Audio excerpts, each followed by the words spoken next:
Hai, salam sejahtera dan selamat datang ke episod terbaru kami di Kita Family Podcast. Di sini kami membincangkan tentang kepentingan berhidup bermasyarakat, menghargai keunikan serta kepelbagaian sesama kita dari segi agama, kaum, kepercayaan rupa dan juga keupayaan. Kita menghargai hidup secara inklusif yang mengambil kira keperluan segenap lapisan masyarakat, terutamanya bagi mereka yang kurang atau berkelainan keupayaan. Saya Desiree di studio hari ini bersama-sama dengan Anit, Hai. Nori, Assalamualaikum. Hai. SK Apa khabar? dan surprise Didi bersama kami all the way from Sabah hari ini di studio. Assalamualaikum. Selamat datang. So Didi, sebelum kita mulakan episod kami pada hari ini, ceritakan sedikit kenapa sebenarnya Didi datang dan bersama kami di studio hari ini. Sebab lagi beberapa hari kita akan menyambut Ramadan. Jadi saya peluang untuk bertemu dengan adik-beradik saya lah. Bertemu keluarga. How wonderful. That's Bertemu nice. dengan keluarga kita family. Termasuklah kita family. Absolutely. Thank you so much Didi. Dan untuk makluman penonton sekalian, ini adalah kali pertama kami berlima-lima di studio bersama-sama untuk merekodkan episod ini.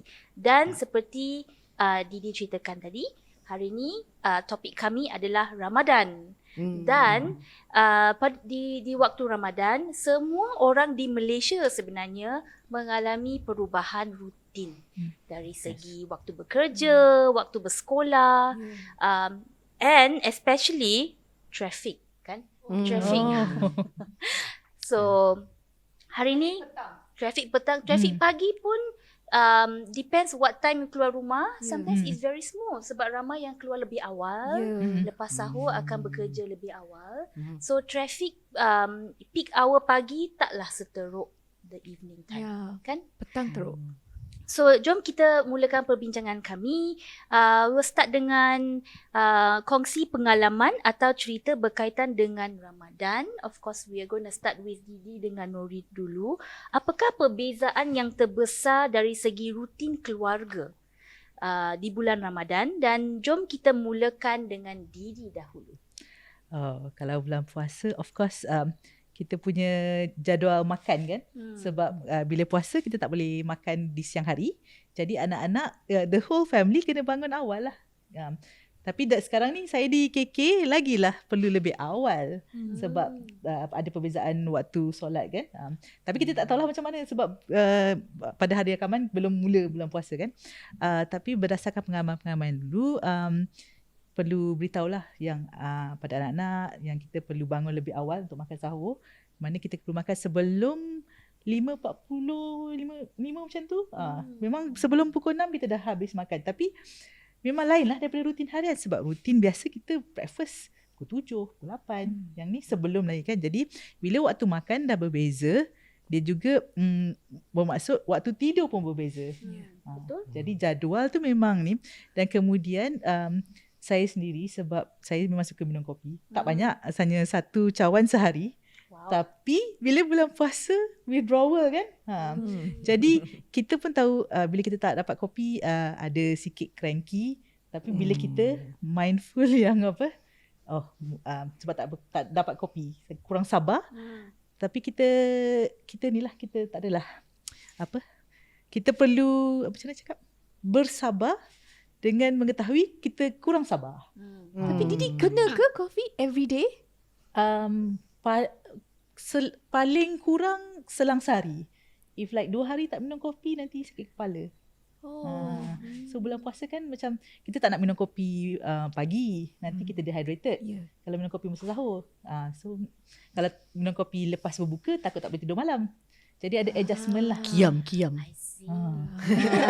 Nanti lagi cranky siang malam tak tidur. Actually, kalau nak kiam pun you have to sleep first. So you might not be able to sleep. Dan memang tu akan menjadi satu masalah lah, betul. So rutin dia jadual waktu tidur, makan, itulah antaranya. Dan bukan pada anak-anak, kita pun sebab yalah, sebulan setahun. Bila kita macam tu memang akan affect lah family punya dynamic. Macam itulah. Okay, thank you Didi. Nanti I'm sure kita ada soalan lagi untuk Didi, for especially sebab Didi ada 2 orang anak. So mesti ada perbezaan di sana juga kan dengan perubahan rutin. Tapi let's go over to Nori first.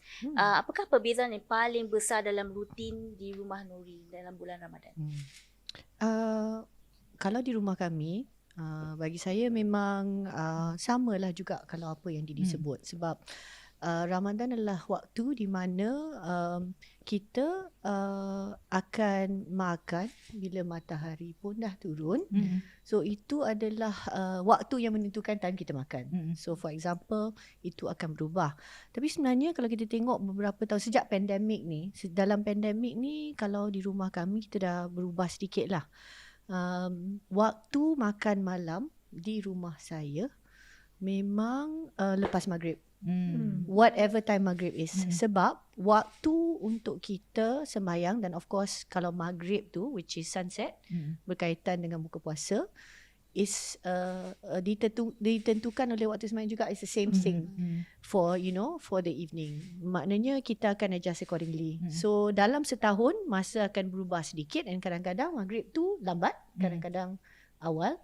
So at the moment is I think 7:29 macam tu. So tapi sebab dia berubah beransur-ansur, it's not so bad because since the pandemic, kalau dulu rutin kami untuk sembahyang berjemaah is a Ramadan thing. So it felt special because of that. I think dalam pandemic kita dapat peluang untuk memang lebih bersama lah sebagai keluarga.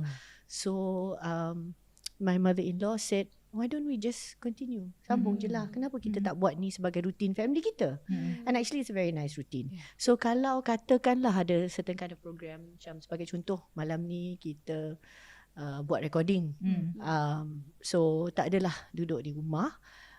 Tapi dah saya tahu maghrib dulu. Kita maghrib sama-sama, baru saya keluar. Sebagai contoh. So timing antara perubahan yang besar, dan juga pergerakan ahli keluarga antara kita, especially at one point in time disebabkan tugasan kerja, tanggungjawab dia. So papa lah. So it will be the man of the house yang actually paling sibuk. Dia akan disebabkan kerja dulu, dia banyak menerima jemputan berbuka puasa. So usually the first week dia dah bagi tahu office and all that, please leave me alone. I just want to get into the routine. And then of course kita dapat lebih bersama sebagai keluarga, dan kita semua pun adalah mengambil masa untuk menyesuaikan diri kepada satu perubahan yang agak besar.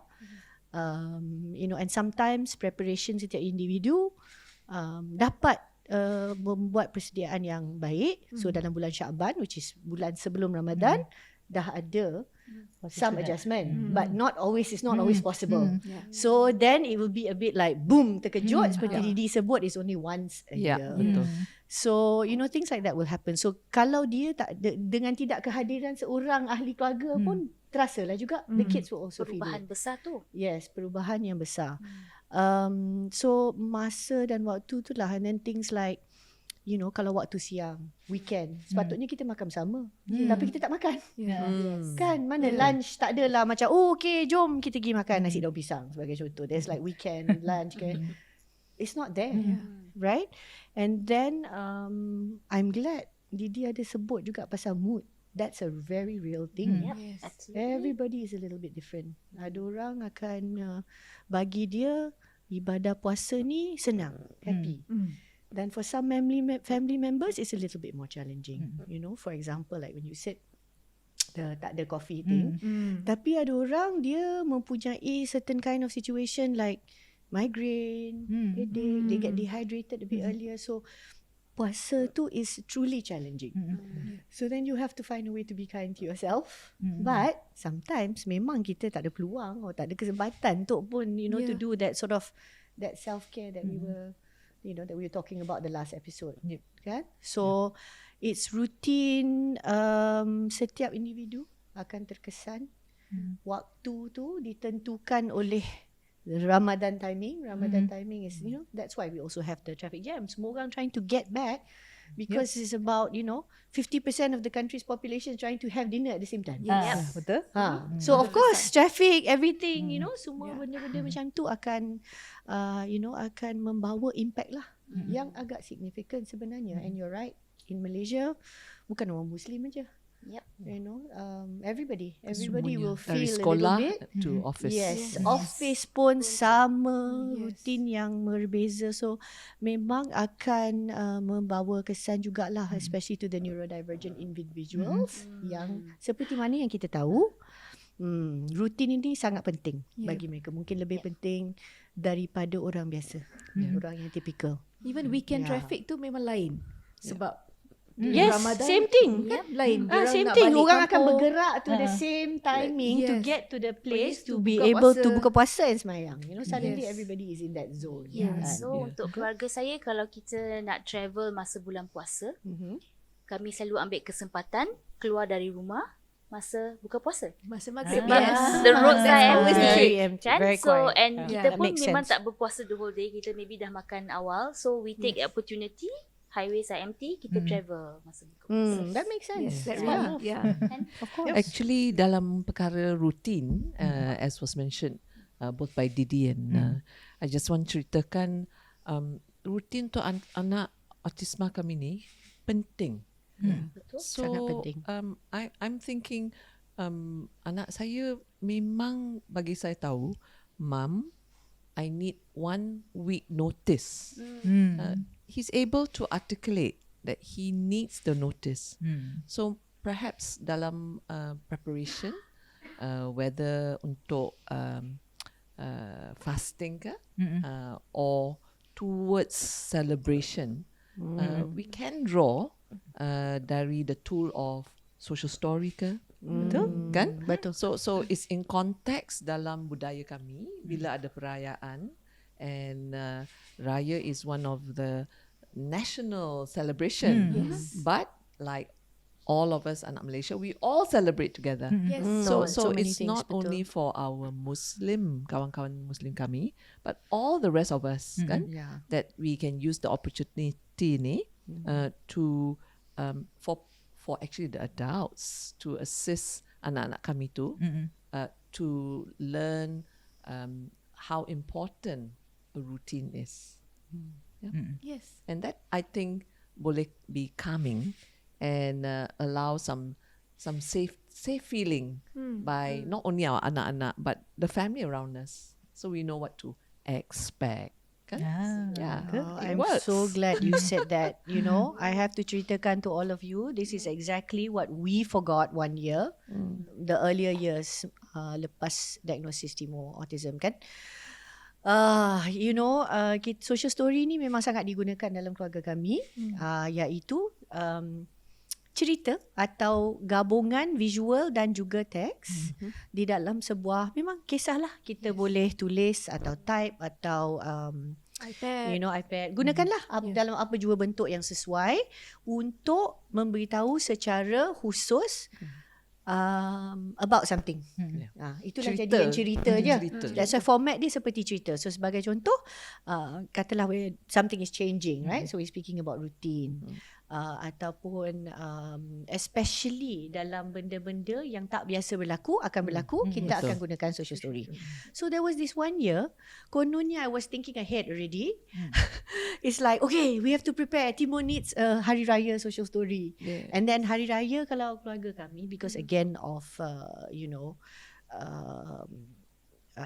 my husband's work, cara kita menyambut Hari Raya tu akan ada 1 atau 2 hari atau acara di mana it is a big thing, big event, rumah terbuka yang besar disebabkan kerja dia. You know, so benda-benda macam tu mungkin tak berlaku untuk semua keluarga yang menyambut Hari Raya, tapi definitely it will affect us, right? So kita dah macam in advance lah dah fikirkan, oh macam mana kita nak prep Timur for Raya. And I was just thinking like that because in my mind, oh dia kecil lagi. And on top of that, honestly, disebab keadaan dia yang lain kan, dia lain dan dia you know, level of support yang diperlukan oleh Timur disebabkan you know tahap autism dia. saya pun pada masa tu, and memang sehingga sekarang pun secara jujurnya dia susah nak berpuasa. But that time he was very little also, right? So because dia tak berpuasa, I pun tak terfikir dia ni a social story. Sebenarnya dia juga memerlukan. Dia memerlukan kerana di sekeliling dia segala-galanya telah berubah. Right? Tiba-tiba macam, and then you know our thing like is like Sunday dekat rumah, you know, we are very very privileged. There's a pool. It's like, oh, we can swim. And that's like the Sunday is the swim day, especially for Timor. Everybody will kind of, you know, swim or whatever. Then Sunday is like Ramadan and like tak rasa lah nak swimming ke tired ke whatever. And then ada orang was-was kan. So these kinds of things. So it's so many things change for the book. And suddenly we're like, kenapa lepas seminggu tiba-tiba dia macam gelisah and all that. And it was because we didn't prep him.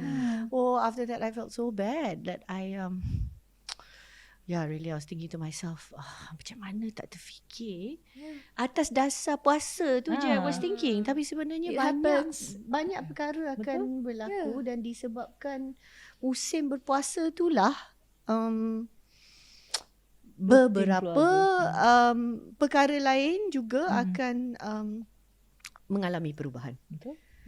So that is something to remember, that we should prep early. So one, I wanted to share the Timor story. The second thing I wanted to say, because, well, this is the purpose of our podcast, you know, untuk ahli keluarga yang lain, sahabat handai, untuk kalau kita fikirkan tentang individu neurodivergent yang kita kenal, kita minta fikirkanlah juga apa mungkin yang diperlukan. Like say for example, you are the one that is going to invite a family over and there is a neurodivergent child. So maybe you can also help, you know, be considerate a little bit, you know, maybe give a little bit of space, or maybe you have to understand that disebabkan rutin sebagai contoh, bila ada jemputan di luar, kadang-kadang what people do is they prefer to semayang maghrib dulu kat rumah, buka puasa sikit and then they head out because again it's the traffic, right? Going out masa dah buka puasa, of course it's so much easier and faster rather than trying to fight the traffic right before it. It's terrible, you know, like that's why sometimes you're in the car, you have to bersiap. You have to make sure at least ada air, kurma sikit ke apa-apa. Kan dalam kereta sebab kita risau, boom, kita akan langgar waktu, you know, and things like that. And then suddenly you find yourself still on the road. So there are things lah that you can take into consideration, ataupun maybe you cannot like maybe be so insistent, right? Like sometimes it's like already overwhelming to have to go out. You have to follow the exact timing. We invite them to go over and then anak ni dah biasa makan pada waktu tertentu. Tiba-tiba sampai and then it's like not polite. Takkanlah nak makan dulu. Semua orang semua orang tengah puasa. Lepas tu of course anak kita macam nak makan. I want to eat. I'm hungry. Or then after that, I want to go. I want to go home. We go recognize home, that. ready We to go recognize home. that. Yes. Oh. Are we done? It's getting Are we late. done? It's getting late. Yes, and you're like, but kita tadi kata nak terawih. Kami kenal tu. Yeah, Is you it know, time which to go, is the Mom? special prayer that you can only do in Ramadan. Okay. Only do in Ramadan, and that happens after you finish eating dinner. That is in line with the last of the 5 obligatory prayers of the day, right? There's this super special prayer that you get to do, and all of a sudden you're like, anyway, there are things to be said about that. But, you know, just those two things. One, maybe be considerate of that. And also then remember, jangan sebab kalau anak kita tak berpuasa, kita fikirkan tak payahlah prep untuk apa-apa. Sebenarnya mereka mungkin lagi sensitif kan? Bila dia tak Sangat. dia tak familiar. It's out of sync kami cakap. Out of sync and also feeling left out. Absolutely. Betul. Apa terjadi ni ya? No, because some of them like to also offer when they're eating something to you. Yes. Yes. Didi is nodding. Yeah. So katalah masa bulan puasa, kalau anak tak puasa and then nak offer, cakap, nak cuba, nak try, and then you saying no, that can get them upset. Yes. Very, very upset. And then tiba-tiba ada meltdown. Or dia terasa tersinggung, dia pergi kat corner, nak duduk tepi, merajuk. And also, let's not forget our kids yang maybe tidak boleh bercakap, right? So they can't communicate verbally. Betul. Tapi ini tidak bermaksud we don't prepare them. Ini tidak bermaksud dia orang tak faham. Mereka faham sebenarnya. Like for example, my son, he's non-speaking, tapi dia boleh faham. And at this point sekarang, so ini memang pun saya nak belajar dari kakak-kakak hari ni, macam mana nak prepare my son for bulan Ramadan, to let him know that hey, memang your school timing dah berubah. School timing memang berubah untuk Hans. Okay. So it changes by an hour. Dia balik 1 hour earlier, which is not really an issue. Dia dah okay lah dengan timing flexibility. Okay. Tapi sekarang ni he's a growing boy kan. He's all hungry all the time. So kena tunggu time makan. But of course the school is very understanding. Walaupun most of his teachers semua Melayu Muslim. Memang dia boleh makan dan minum. But you know, I also feel that I want to teach him. Sebab ini memang saya belajar when I was growing up as well. Masa di sekolah, be a little bit more sensitive. Maybe pergilah ke tepi classroom to drink your water. Hidup masyarakat kan. Yes. So and walaupun dia the classroom when you so minum even if he's air, non-speaking, I hope he can understand kan. Yeah. So kami akan kembali lagi after a short break.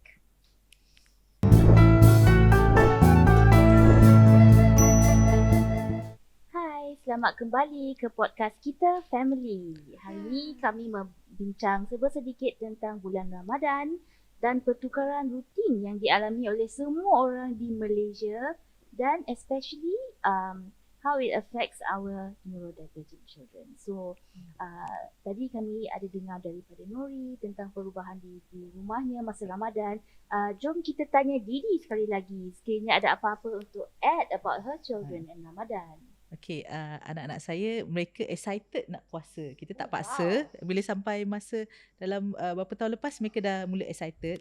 So kita explain lah. Kita explain, okay, puasa untuk apa. Tapi ada juga masalah. Bila dia tak sihat, kita kena explain yang it's okay tak puasa bila tak sihat. Itu pun dia sangat rule abiding, law abiding kan, orang-orang autistik dah jadi ni. rutin kan bulan Wajib. Bila kita kata wajib, okay nak puasa. Lepas tu kalau tak ni macam mana? Jadi itu pun kita kena explain lah. Okay, it's okay. Jadi kita cerita terang-terang lah. Okay, kalau dalam keadaan beberapa keadaan sakit, mungkin travelling, mungkin ni wanita kalau datang haid tak berpuasa. And you have girls kan. So kita bagi tahu lah kadang-kadang begini tak apa tak puasa. Macam tahun lepas anak kedua saya kerana masalah kesihatan dinasihatkan untuk tidak berpuasa langsung untuk sebulan. Tapi kita cuba jugalah untuk bukan paksa, tapi kita ajar juga untuk hormat. Kakak puasa, jangan makan depan kakak. Jadi kita banyak terapkan perkara-perkara adab jugalah. And Didi, makanan yang mereka makan masa puasa tu sama ke? Sahur makanan yang lebih kurang yang makan biasa-biasa hari-hari. Tapi berbuka selalu special sikit lah. Tapi kita pun tak adalah macam perlu ada kuih yang banyak, tak ada. Tapi ada sikit special. Kadang-kadang dalam satu minggu mungkin 1-2 kali kita bagilah, tanyalah. Okay, special request you nak makan apa? Nak menghargai usaha mereka berpuasa tu lah. We do that at home too for the children. Tapi kita selalu juga ingatkan lah, kalau macam untuk anak-anak macam anak kita kan, dia punya mula berpuasa tu tak sama macam anak-anak tipikal. Anak-anak tipikal mungkin 7 tahun dah mula puasa penuh. Jadi macam saya harapkan jugalah masyarakat kan, janganlah macam tanya, dah puasa? Kenapa tak puasa? Kan dah umur sekian-sekian. Sebab kemampuan anak tu lain-lain. Dari segi kognitifnya, dari segi fizikal, kesihatan. Jadi macam janganlah kita kesedaran. Sebab honestly speaking, bila soalan tu kan kadang-kadang kita terusik juga kan. Betul. Macam alah, kita bukan tak nak. Of course kita nak anak kita macam anak orang lain juga, tapi kerana keterbatasan tertentu tak boleh kan. And also I rasa satu lagi cabaran bila anak-anak kami dengan autism yang boleh bercakap or categorized as level 1 atau mild kan, the impression is mereka boleh buat sama macam orang lain. Yes. Semua boleh buat. Semua boleh buat. Cuma autistik sikit sedikit saja kan, but What's the difference? actually in reality it doesn't work that way. Betul, kita tak boleh expect dia langsung, tak perlukan sokongan, tak perlukan accommodation, tak perlukan penyesuaian Ya, kan. betul. Setiap individu berbeza. Ya. Tapi Didi, for your girls, mereka terus puasa penuh ke ada buat berperingkat?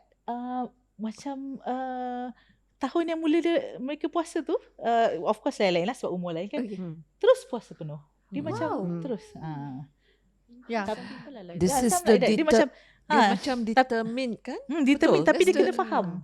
Oh. And mungkin sebab macam bila semua orang puasa, dia rasa semangat. Semangat dia lain tau. Semangat. Macam kita pun puasa. Dia sangat proud lah dia boleh puasa. Tapi itulah macam saya cakap lah, kita dah ajar okay, kenapa kita puasa, ada pula kenapa kita tak perlu puasa, waktu bila kita tak boleh puasa. So all the rules kan. So mereka lebih suka buka puasa kat rumah atau keluar? Dia dalam seminggu kita campur-campur lah. Okay.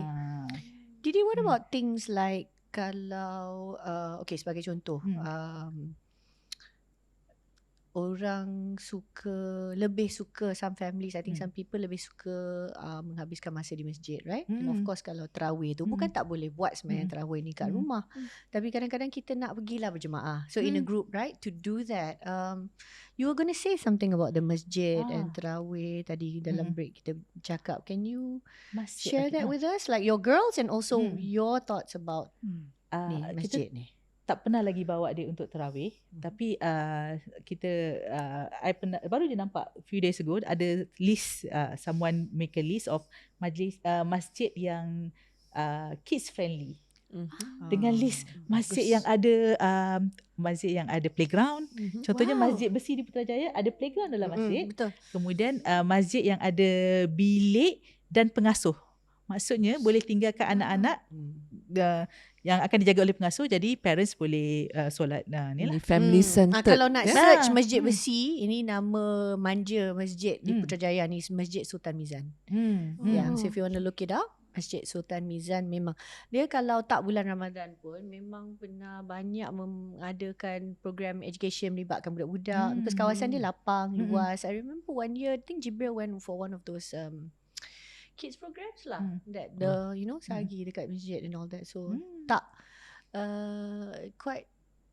quite nice lah to hear, and not unexpected actually to hear that masjid is one of the friendly ones. Tapi ada this list kan, maybe we can share in our notes, Our notes. our episode, like show notes and stuff like that later. So ada tempat yang friendly untuk kanak-kanak, tapi bukan lagi list sebagai autism friendly lah. It's kids friendly, but it's a start. Yes. Betul. Dan bila kita cakap tentang masjid, dia ada dua aspek. Satu, readiness of the masjid. Satu lagi, readiness of the anak and the family lah. Jadi saya suka galakkan untuk kita kan nak biasakan anak pergi masjid, jangan mulakan waktu bulan puasa. Waktu tu kan ramai. Boleh bulan puasa, tapi mungkin untuk solat zuhur, solat yang siang hari. Waktu tak ramai kan. Jadi sebab kan ada stages bila kita nak perkenalkan environment yang baru. Mungkin bukan dalam keadaan yang crowded. And then kita pula kena familiar dengan masjid tu sebelum bawa anak-anak kita, supaya kita tahu dekat mana speaker, dekat mana yang tak terang sangat, dekat mana corner yang mungkin anak-anak kita lebih ni kan, calmer. Kalau perlu kan calm corner kan. And then of course kita sendiri patut tahulah tandas dekat mana. Apa-apa yang kita perlukan, janganlah time yang kita nak bawa tu time tu lah kita like tak mengenali masjid lagi. So it's just just with any other situation kan, we prep ourselves as we prep our children. Right? Because you don't want to get anxious. Kalau kita yang panik dulu, tak boleh. For Tidak. yourself as well. Yes. Yeah. So ada masjid yang pernah Didi teringat kita fikir juga nak sebut ni, because pernah bukan di bulan Ramadan pun ada kariah masjid pernah menjemput Didi untuk menceritakan bagaimana untuk menjadi lebih inklusif kan. Because it has to start with the mosque. And then I understand after that, Desiree got inspired, bugged the people at her church. And then there was another program also to talk about macam mana nak be more inclusive at church kan. So I think untuk episod ni kalau boleh lah, kita di kita family memang nak sangat meminta kalau lah ada siapa-siapa yang mendengar dalam bulan Ramadan ni, of course focus for us is the mosques, masjid, rumah ibadat, but actually could be any rumah ibadat for Malaysians. Yes. Please kalau boleh ambillah inisiatif untuk menjadi lebih inklusif. Think about that also as your ibadah, why not? Dan ganjarannya sangat besar untuk memberi ruang dan peluang untuk lebih ramai orang beribadat dan meramaikan masjid.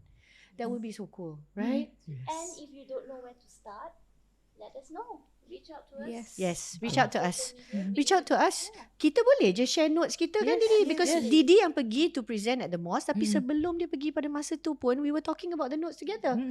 Apa yang kita kena bawa sebagai poin-poin utama, kita pun nak prepare FAQ, apakah soalan-soalan lazim and things like that. So the three of us were bouncing about with it, right? So that was why lepas tu Desiree pun ready to go to church. Saya takkanlah masjid je kan, you were thinking, right? So I understand. Tapi inclusive. Semua tempat ibadat, that would be fantastic to do that. And I think, Anit pun pernah sebut some of the gurdwaras or whatever that you've been to, some of them are pretty friendly too, right? Because so they can up the level. Because there's a space, and then you will know how different levels of tone of the microphone. So you know not to sit too close so that it doesn't trigger them. You sit a bit further.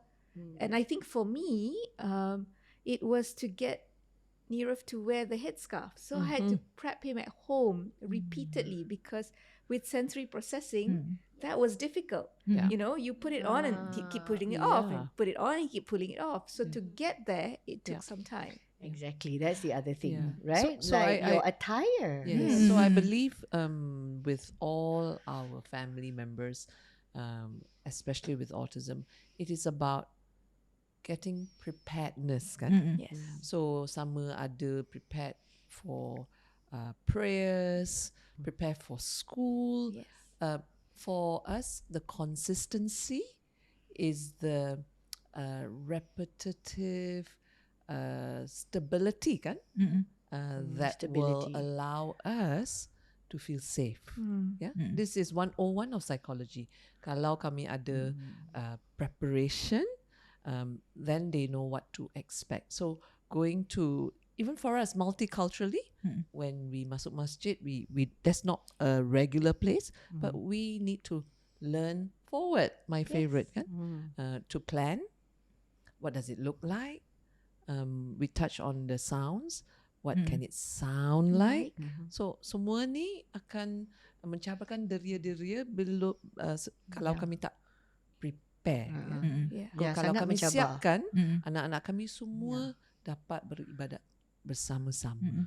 So it's so, again, when we talk about well-being, well-being ni, spiritual well-being ni, memang kami hargai each and everyone. Yes. Spiritual well-being, and I like that you said about the safety, right? It's like Maslow's hierarchy of needs. Safety is main thing It's the for main all human thing. beings, and actually that's the thing we don't realize, that when we do this planning, it's actually for that sense of security and so safety and comfort. we as parents feel safe too. Yes, Like yes. you have the We're in a good drums in the place. Hindu temple. I and love you say that, because I was just going to say, so in the sensation part, when we worship, when we sing, when we bersolat, all that, there is a rhythm.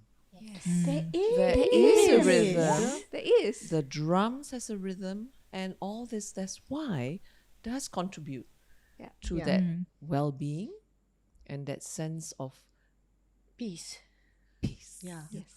So we want everybody to have that opportunity kan. So bayangkan jugalah, I think I want to say to all the parents also, kadang-kadang like, kita fikirkan anak kita pun belum bersedia, or kita pun tak berapa pasti. Kalau dia ikut juga, like kalau Timur ikut kitong semayang and all that, I don't know how much he understands or what he gets. He will follow je the movements, if he wants to, right? So And he's the follow- following, but I'm sure that's still some benefit, right? The following is that's why we always say, let the child lead. Yes. When they follow, it's obvious that it is either soothing or something fun because they will want more, kan? When it's uncomfortable, it might be hard. Yes. Betul? Right. So as we pray, berdoa, the routine, the recitation, now that is powerful. And they feel included, and it's a sense of belonging that they're doing it Absolutely. exactly Diorang what Bersama-sama, you are kan? doing. Yeah. And that Absolutely. itself is powerful. Yeah. And Yeah. sometimes you say, we sit together for 5 minutes. Mm-hmm. I remember doing that when he was much younger. We sit together for 5 minutes, okay? And then, because he knew how to look at the time, time's up, Yeah. time's up. Yeah. But you have your 5 minutes, and then you slowly extend it. Betul. Yeah. And they're dedicated, kan? Yes. They are so faithful. Actually, the word faithful, I love that because they ikut, they follow, and they are available.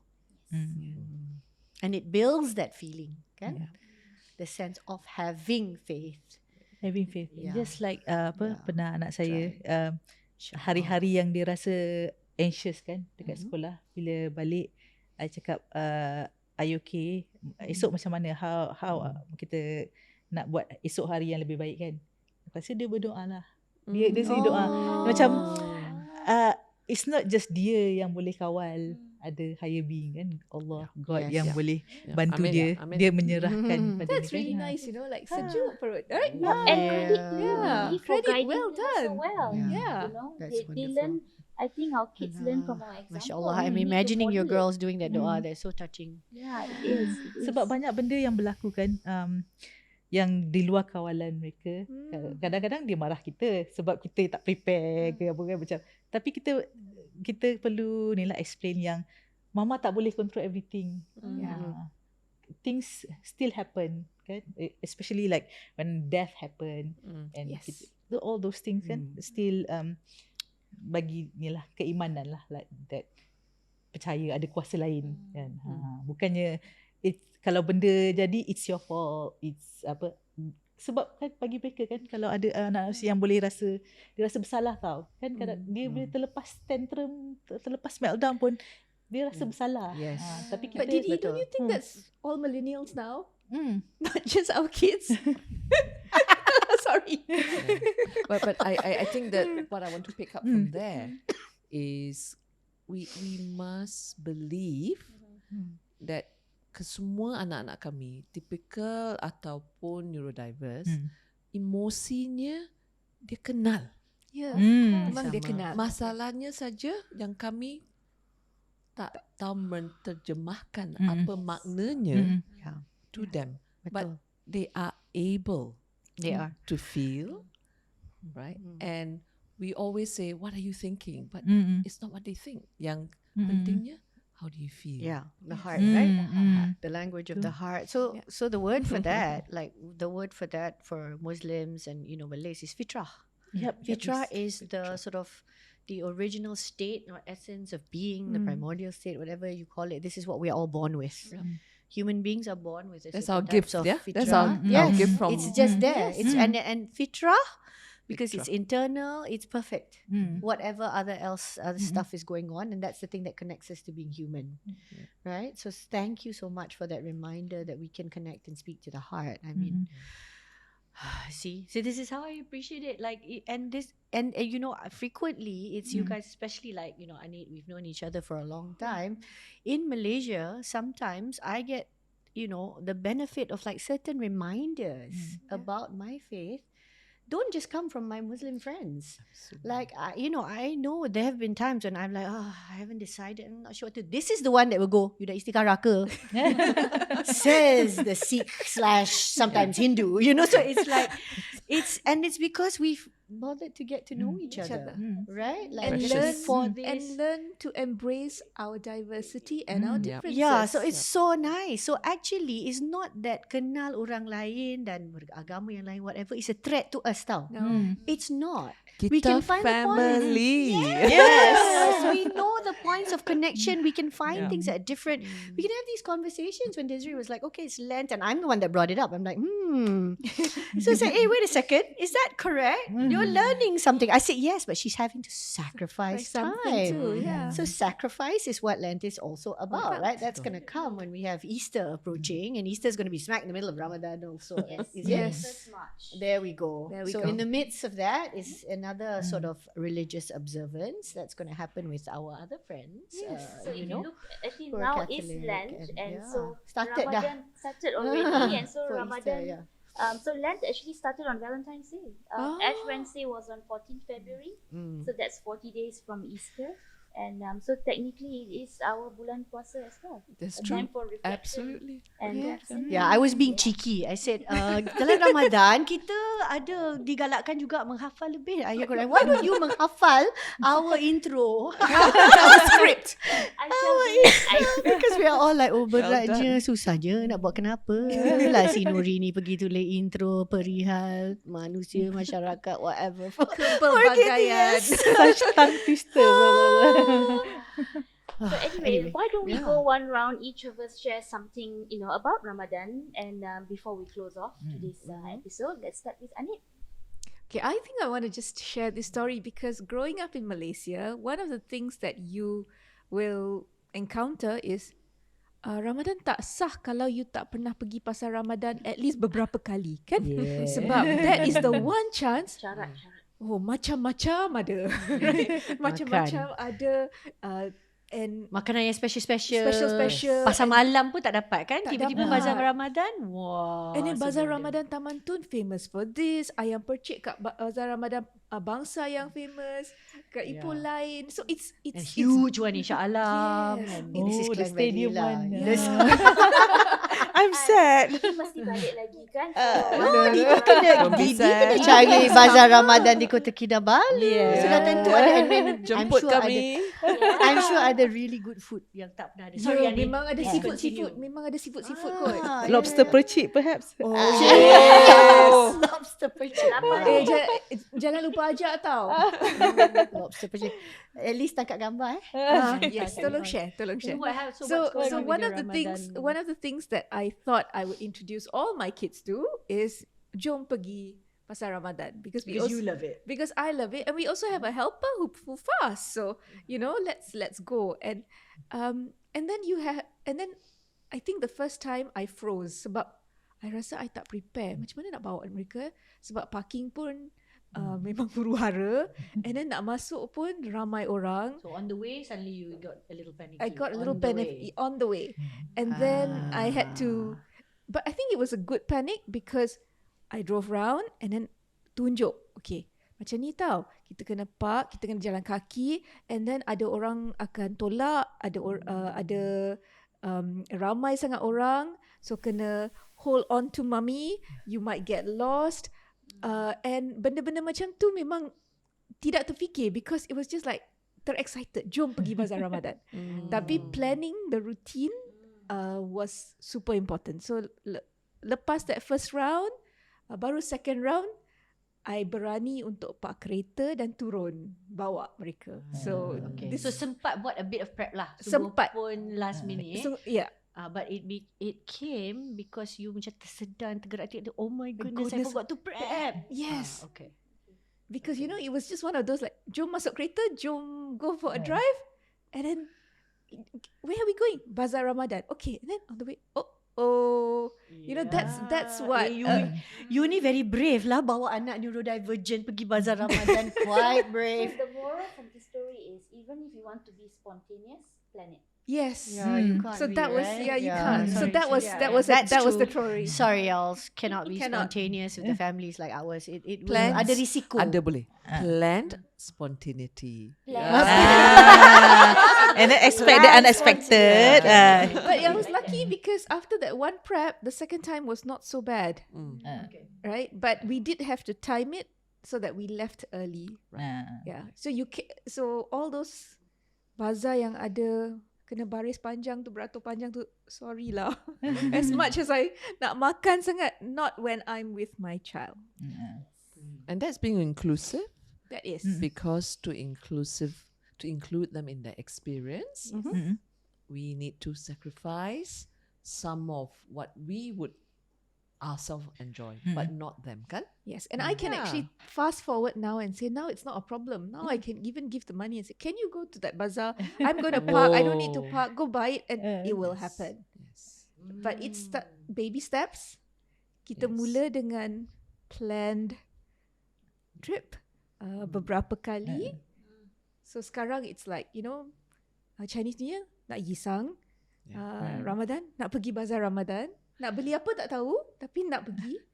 And Mami Anit, I just want to say, I think that occurred because you included them. Yeah. And well done. Kan? And we kept It was it. scary, but there was practice. Betul. Chinese New Year, Raya, Yes. different. So well done. Yeah, it was okay. Lovely. Yeah, it was And okay. there was no Lovely. mega meltdown, was there? No. Yeah. No, it actually surprised me because you also have so many smells. It's All the senses. all the senses are heightened. It's a bit hot. Okay, I want to say this is so exciting. It's like the unexpected became expected. Yes. We are so philosophical today. No, really.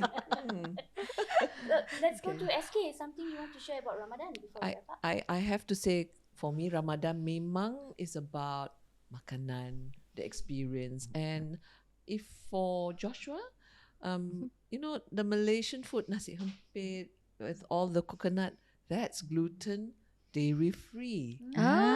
Kan? Okay. So So- he has lots more options. Just that are want to say, interesting. enjoy your Ramadan, just as we do, even with food restriction. The Ramadan and the Buka Puasa, there are many things that we can include our children with special diets. Yeah. No, actually, I've heard Jib was telling me, Josh has asked him before about puasa and things like that lah. Yes. Kan? Yes. Because my son has all, his Chinese buddies and Well, I would like them to do it together. Why not? Yes. Boleh je. Okay. Okay, Joshua can buka puasa at our house. Terima kasih. This is what kita family is all about. Yes. Right. Thank you. Thank SK. you. What about you, Didi? Just want to share to mothers who feels left behind, tak dapat nak pergi tarawih. Kan bila kita ada anak kecil, kita rasa tak boleh nak tinggal, tak ada siapa nak jaga. Tapi untuk kita yang ada anak neurodivergent, because the development ada delay, mungkin anak dah besar pun kita still lagi tak boleh nak bawa. Kan dia tak ready, tak boleh pergi bersama, jadi ibu tak ni. So antara yang kita boleh buat, open communication with our partner, mungkin boleh kilir-kilir. Of course another thing is untuk kita realise that whatever perkara-perkara baik yang kita buat dalam bulan puasa memang ada ganjaran yang berganda, termasuklah persiapan untuk berbuka puasa, menjaga anak-anak di rumah pun. Bukan hanya ibadat-ibadat spesifik sajalah yang mendapat ganjaran. Tak dapat pergi tarawih, mungkin boleh tarawih kat rumah. Jadi kita beribadah dengan cara yang berbeza. Tak apa, it's okay. Kita perlu berlapang dada lah untuk menerima kita punya reality. Yes. Betul. I'm So so glad earlier you said kan that. kami Yeah, betul. we chat tadi, this is important self-compassion untuk diri, and we say we deserve to have that me time, and what more kalau terawih, they understand is the prayer time. It is, and you can self-advocate. Yes. You can. So macam bila Didi sebut untuk bergilir-gilir ni, like you can ask for that, and insyaAllah your partner will be supportive. So it's like, just remember that point. I think I love it that she said, that reminded all of us, ibadah atau perbuatan kita yang baik ada ganjaran yang lebih besar pada waktu Ramadan. So it's also all that stuff. Just maybe be a bit more conscious nak pasal niat tu lah. Right? Pasal niat, and then in Muslims we believe that our Creator is so full of bounty and mercy that you just have to niat dah elok tu pun dapat pahala, dah dapat this that reward comes from a good intention. So you can just go ahead and set your intention, and then you say you start everything with Bismillah a bit more, right? So that you know that I'm doing everything for something greater than me. I'm doing something and it for all of the things. And there are also so many smaller little things that you can also do, which maybe sometimes, you know, that of course the extra semayang and Quran reading is something that we also think about. But again, like, and I've spoken about this before, like the zikir is another, you know, wonderful thing. You can help teach your kids to do it because that one pun ada rhythm, right? You can have a routine, and zikir ni boleh buat bila-bila. Tengah masak zikir lah. You know, it's fine, right? There's a certain remembrance. So again, that intention can also be multiplied so that you can make yourself feel a bit better lah, that you're not left out. Because I think that one is a frequent thing that happens, kan? Especially if you were a young woman, where before you got married or before you had children, you had this amazing Ramadan routine, all the cool things you were able to do, kan? Goals semua siap, elok aja. Then tiba-tiba, dah jadi mak. Wow. And ini just dah jadi mak. Kita belum sebut lagi anak neurodivergent. Tiba-tiba macam terkejut, a bit like, what is this? You know, akan ada definitely. I knew of a friend who used to baca the whole Quran during Ramadan. Dia nak khatam lah Yes. Yes. And lepas tu dah jadi ibu kepada anak neurodivergent. Tak sempat. Allah. You know, but I keep assuring her that as the kids grow older, you have more time. You know, the routine will come back. But and you have been given this neurodivergent child to look after. Surely that is also your ganjaran. Absolutely. Right? Yeah, to comfort her, right? That's what it is. So there's no hard and fast rule, right, Didi? Betul? InsyaAllah ada apa? Allah ni ada rahmat lah yang akan diberi pada kita, especially dalam bulan Ramadan. Maha pemurah. All our children are blessings to us. Absolutely. And to the world. Biggest blessings. Yeah, I'm just going to quickly sum up what I've heard all of us say today very quickly. SK talked about prepping for stability, right? And remembering that let our child lead, not always follow us, then, you know, so that we know they truly understand. And emotions, such a big thing. Our kids know emotions. They know and understand it. Maybe they express it Differently from everyone else. And Nori, peringatan untuk selalu prep, right? Even if you rasa anak you tak perlukan, expect the unexpected. Just prep for it, right? And also Nori, special shout out for inclusiveness in all houses of worship. I think that goes across for all of us. You know, that is our hope. And Didi, thank you for sharing your tips on how to prep to go to masjid, kan? So janganlah tunggu masa terawih, masa Ramadan baru nak bawa anak kita yang neurodivergent. Prep early and prep masa yang not peak hours. Yes. Kan? And Anit, I love what you said about power of prayer as a family. Yeah, I think Kan?